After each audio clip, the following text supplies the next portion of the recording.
Salam sejahtera, saudara yang kekasih di dalam nama Tuhan Yesus Kristus. Kembali kita bertemu dan kita akan merenungkan kebenaran firman Tuhan di dalam menelusuri pemaknaan kita akan ibadah.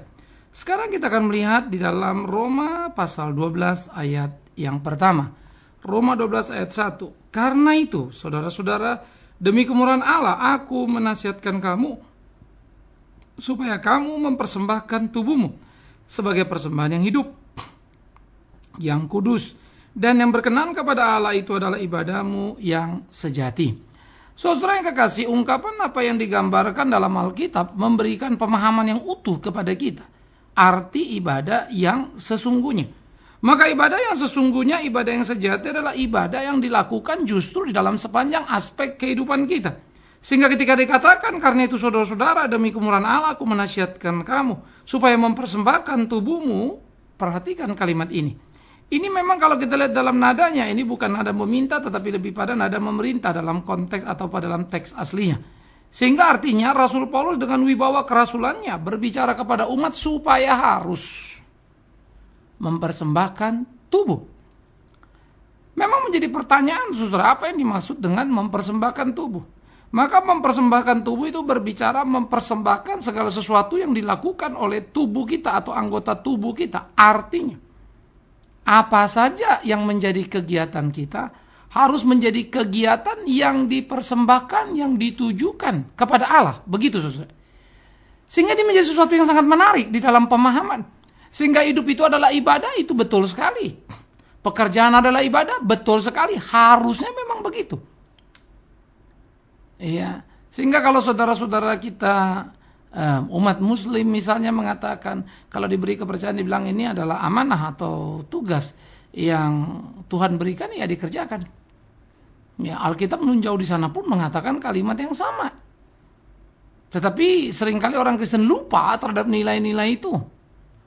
Walaupun tentu tidak baik kalau itu dipakai hanya untuk sekedar basa-basi. Tetapi berbicara tentang kebenaran memang sebenarnya atau seharusnya ya seperti itu. Mempersembahkan tubuh atau seluruh yang kita lakukan untuk kemuliaan nama Tuhan. Oleh karena itulah, saudara, beribadah yang sejati adalah satu ibadah yang pertama, dia ibadah yang bukan dikurung oleh ruang gereja. Artinya begini, tidak ada satu ruang yang bisa menutup atau membatasi sebuah ibadah. Ya, kalau kita beribadah di gereja itu namanya kan gedung gereja. Kita kebaktian ada ritualnya, yes, itu semua baik, tidak ada yang salah. Yang menjadi masalah adalah kalau kebaktian kita hanya sebatas ruang ibadah gereja. Sehingga kemudian keluar dari gereja kita kembali kepada perilaku yang asli. Karena ibadah tidak ditutup oleh ruang. Ini perlu. Sehingga ibadah yang tidak ditutup oleh ruang itu tidak dibatasi oleh tembok-tembok gereja tadi. Yang kedua, gereja juga ibadah itu juga tidak dibatasi oleh organisasi gereja. Atau tata ibadahnya. Sehingga ibadah itu adalah lagunya harus begini, ininya harus begini, itunya harus begitu. Bukan itu saja. Tetapi dia melintasi apa yang disebut ruang dan apa yang disebut sebagai organisasi gereja. Dia melintasi, dia melewatinya di dalam pemahaman atau kerangka bagaimana seharusnya semua itu dilakukan kepadanya. Ini perlu. Nah, oleh karena itu, saudara yang kekasih, ini menjadi semua penting dalam diri kita. Tidak boleh dikuasai atau dibatasi oleh ruang, tidak boleh dikuasai atau dibatasi oleh organisasi gereja. Sehingga gereja satu tidak bisa menjudge gereja yang lain sebagai bukan beribadah. Ya, ini perlu untuk kita sadari. Dan aspek yang ketiga, gereja adalah lintas suku, lintas budaya di dalam satu iman kepada Tuhan. Indah sekali. Tetapi ibadah itu juga harus muncul dalam interaksi kita dengan orang yang lain iman. Sehingga hidup kita itu adalah satu hidup yang betul-betul bisa dipahami sebagaimana harusnya. Bukankah Alkitab berkata bahwa kita adalah surat hidup yang mesti bisa dibaca oleh banyak orang yang di sekitar kita dan bisa dipahami oleh mereka tentang hakikat kehadiran kita. Jadi, ini penting. Oleh karena itulah, saudara-saudara yang kekasih, di dalam pergumulan-pergumulan seperti ini kita harus melakukan apa yang menjadi kehendak Tuhan. Sehingga hidup kita sungguh-sungguh menjadi hidup yang berkesinambungan, hidup yang berkemenangan. Ini perlu. Nah, karena itulah mari kita melakukan apa yang menjadi kehendak Tuhan kita. Sehingga dengan demikian kita beribadah seturut dengan apa yang menjadi ketetapannya. Dan ibadah itu dibuat syarat-syarat yang harus dipenuhi di sana. Pertama tadi adalah, hendaklah ibadah kita itu menjadi satu ibadah yang hidup. Hidup artinya bukan hidup dinamikanya.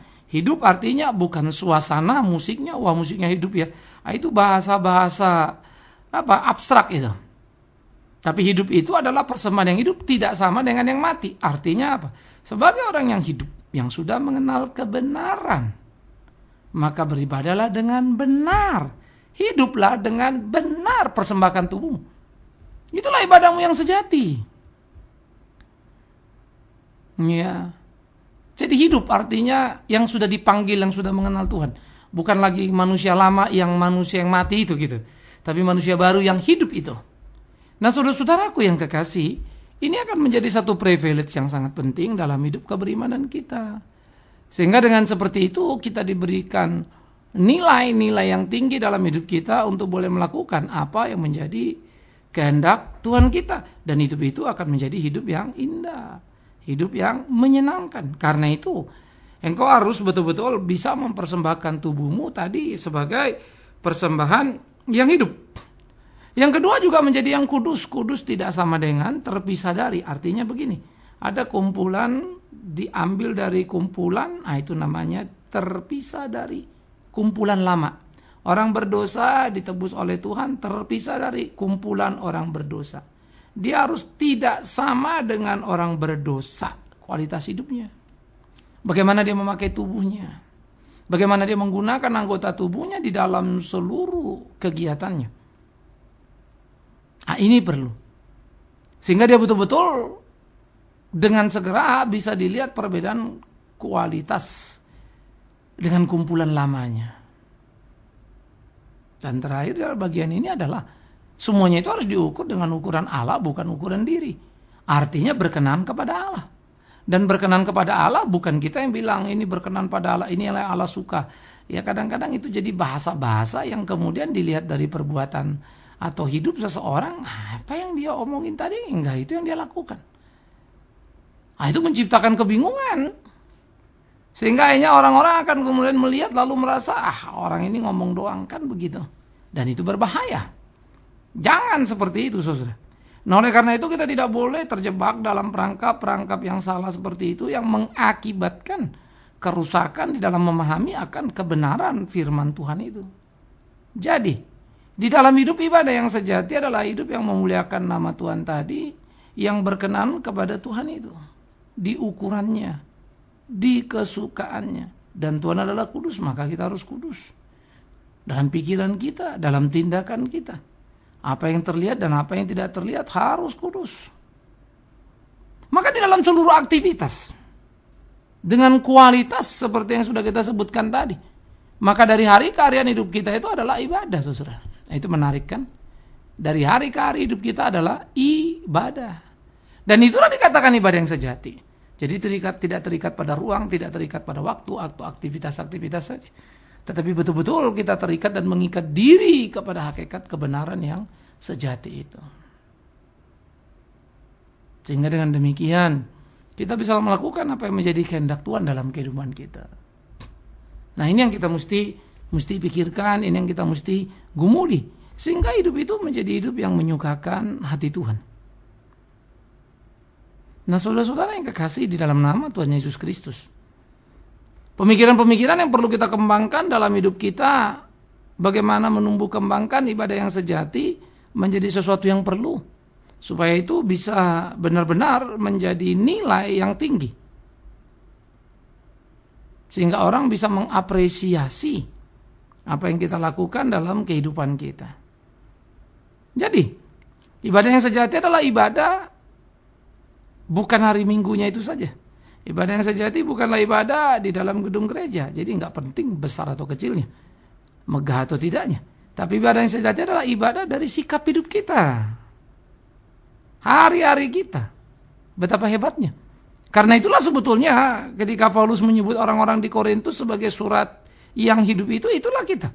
Sehingga bisa dibaca, dilihat tiap orang, dan orang belajar dan mengenal kebenaran lewat hidup kita, kualitas kita.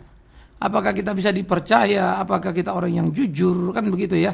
Apakah kita orang yang punya integritas. Nah itu perlu. Oleh karena itu banyak sekali kebingungan-kebingungan orang kepada orang-orang Kristen. Gimana sih dia ini Pak? Dia ini orang yang rajin doa loh, selalu ikut doa semalam suntuk. Minggu, waduh nggak pernah absen kebaktian. Jangan bilang kebaktian, persekutuan. Tapi heran kelakuannya. Mau menang sendiri, mau-maunya saja. Apa itu? Bagaimana itu?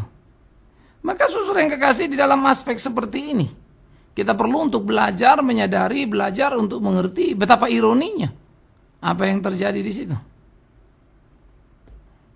Lalu mau diapain ini? Mau dibuat seperti apa ini? Ada orang seperti itu. Apalagi kalau kemudian dia menjadi seorang, katakanlah pendeta misalnya. Waduh, kelasnya sudah lebih rohani lagi. Namanya saja pendeta. Sehingga asumsi orang pendeta selalu orang yang paling suci dan tidak bisa bikin salah dan tidak pernah. Padahal kemudian mungkin sang pendeta menjadi sangat mengecewakan. Nah gimana itu? Lalu orang ribut dan komplain dan berkata, "Loh kok pendeta ada begitu?" Entah siapa yang pernah berkata misalnya pendeta itu semuanya suci. Kan gak ada juga. Tetapi keyakinan itu terbangun dan terstruktur. Nah ini yang harus hati-hati dipahami.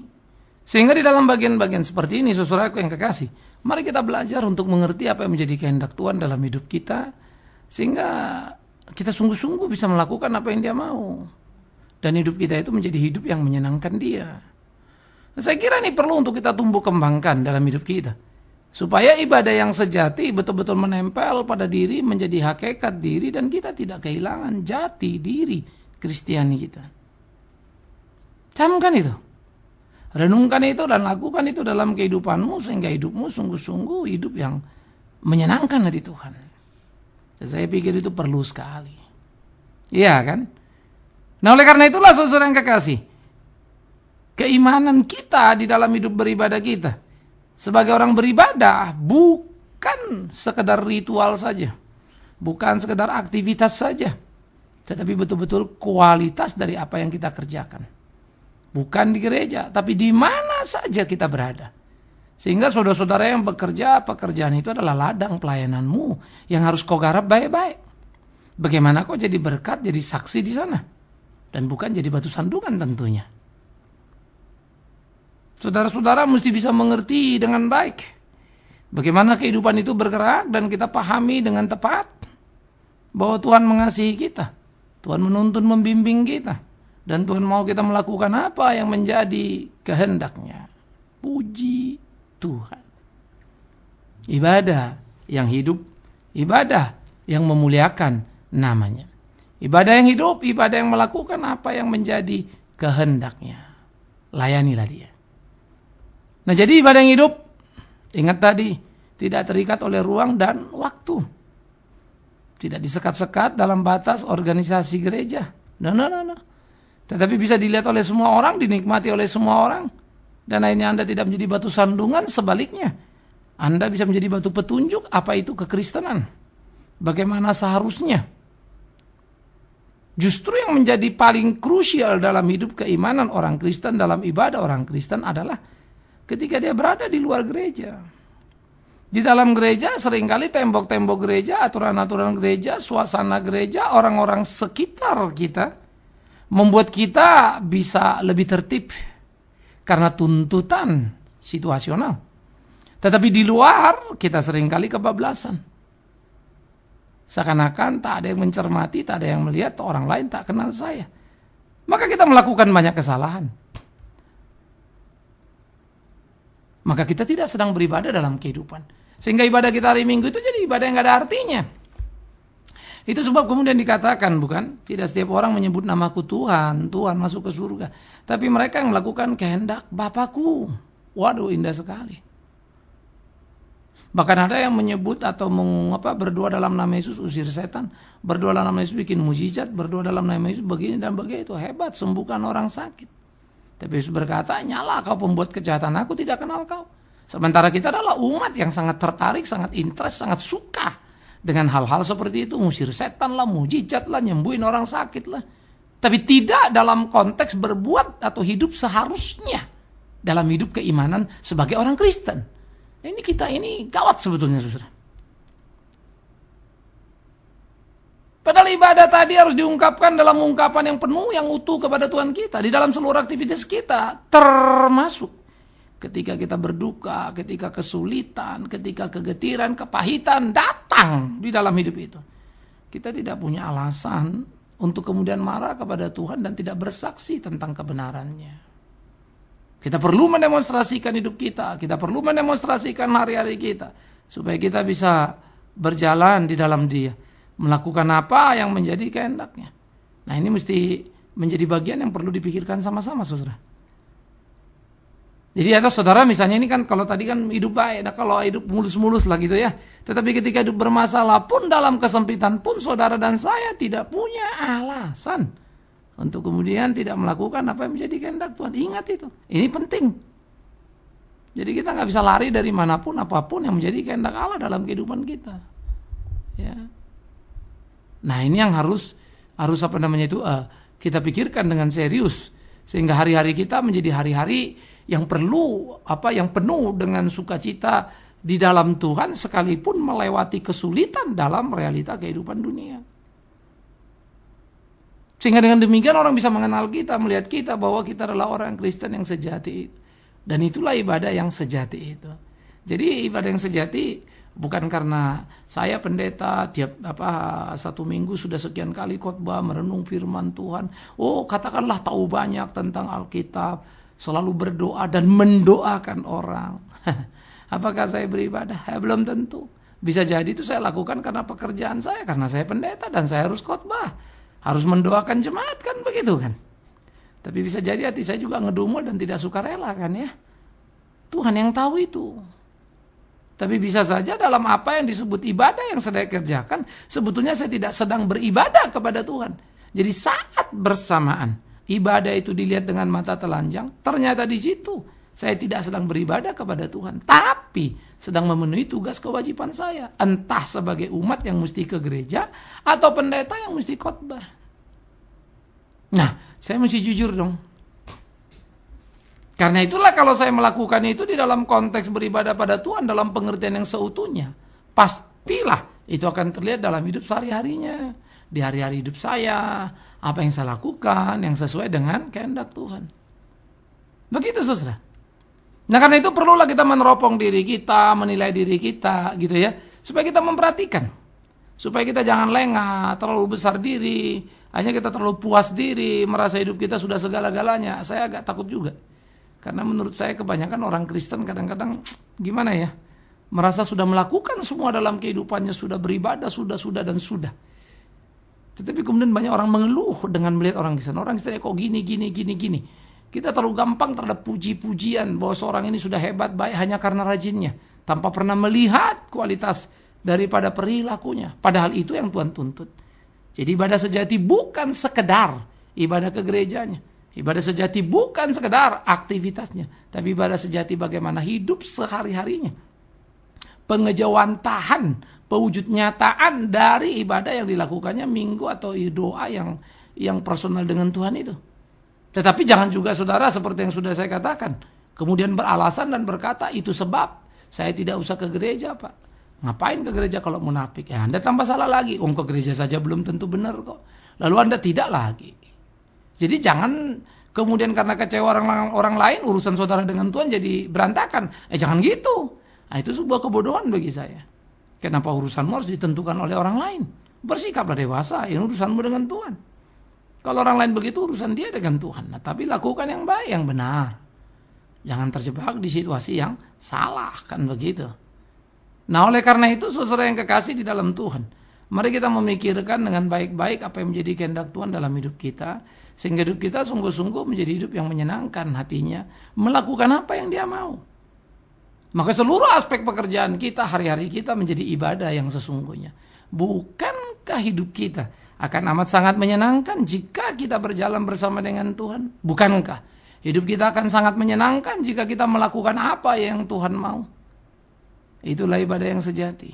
Hari ke hari, setiap hari di hidup ini. Puji Tuhan. Indah ya, wow, luar biasa. Nah marilah saudara yang kekasih, kita lakoni hari-hari kita untuk memuliakan nama Dia. Beribadah dengan sesungguh-sungguhnya kepada Dia. Karena itu yang tahu cuma hati kita kan. Karena saudara yang tahu diri saudara, bagaimana saudara di gereja, bagaimana di luar gereja. Karena itu, mari justru pertarungan real kita di luar gereja. Sehingga saya suka mengumpamakan selalu ingatin, kalau ke gereja itu seperti HP saja. Habis dipakai, di charging. Chargingnya gereja itu dicas lagi. Pergi lagi ke dunia. Cas lagi ke dunia. Cas lagi ke dunia. Wih, akhirnya everyday kita terpakai. Everyday kita bisa berbuat banyak hal. Karena everyday standby-nya cukup terisi, kuat. Jadi handphonenya bisa dipakai tiap hari. Bisa menyampaikan banyak kabar, menerima banyak kabar, dan seterusnya. Alangkah indahnya. Nah, itulah gambaran hidup keimanan kita. Sehingga kita mampu berkomunikasi dengan banyak orang di sekitar seluruh kegiatan kita sepanjang kehidupan kita. Akhirnya, jadikanlah ibadah itu sebagai ibadah yang menyukakan hati Tuhan. Ibadah yang menyenangkan membuat kau makin bergairah dekat dengan Tuhan. Itulah ibadahmu yang sejati, yaitu dengan mempersembahkan tubuhmu, seluruh aktivitasmu, seluruh kegiatanmu, Senin ketemu Senin, pagi ketemu pagi, dimanapun kau ada, kemanapun kau pergi. Maka yang kau lakukan adalah aktivitas-aktivitas yang memuliakan Tuhan, yang hidup, yang kudus, yang berkenan padanya. Itulah ibadahmu yang sejati. Selamat menemukan ibadah yang sejati dalam sepanjang kehidupan kita. Sehingga selamat, karena sukacitalah yang akan mewarnai hari-hari kita. Kebahagiaan karena hidup di dalam takut akan Tuhan dalam konteks yang sesungguhnya. Amin. Mari kita berdoa. Kami bersyukur, kami berterima kasih ya Tuhan untuk hidup kami. Tolong kami, tuntun kami, pimpin kami, ajari kami, supaya kami hidup seturut dengan kehendak-Mu, melakukan apa yang Kau mau, dan hidup kami menjadi hidup yang terus-menerus memuliakan nama Tuhan. Bapa di dalam surga, kami menyerahkan segenap hidup ini dalam tangan-Mu, tuntun pimpin dalam kasih-Mu, jadikan kami laskar-Mu. Pada akhirnya kami juga berdoa ya Tuhan, supaya kami sungguh-sungguh menangkap, memahami, dan menjalani ibadah yang sejati di dalam hidup kami hari lepas ke sehari. Terpujilah Engkau Tuhan kami. Dalam nama Yesus kami berdoa dan mengucap syukur. Amin.